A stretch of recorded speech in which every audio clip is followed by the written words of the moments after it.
Sahih hadisda Zulhijja oyining avvalgi 10 kunida qilingan solih amallar boshqa kunlarda qilingan solih amallardan ko'ra Allohga suyukliroqdir.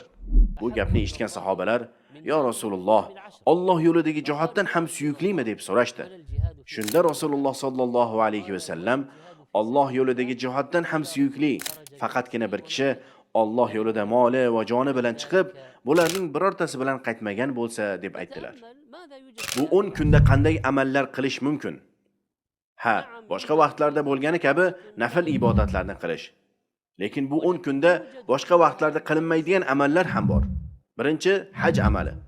So'ngra qurbonlik qilish va buyuk Arafa kuni ham mana shu kunlar oxirida. Demak, bu kunlarda yilning boshqa vaqtida bajarilmaydigan ibodatlar bor. Albatta bu kunlarda nafl roza, ehson sadaqotlar, ota-onani ko'nglini olish, qarindoshlarni ziyorat qilish, dinni ta'lim berish, yaxshilikka chaqirib, yomonlikdan qaytarish kabi hamma vaqt qilish mumkin bo'lgan solih amallarga yanada e'tiborli bo'lish lozim. Bu kunlarda farz ibodatlarni ham, nafl ibodatlarni ham ajri savobi bir necha barobar ziyoda bo'ladi.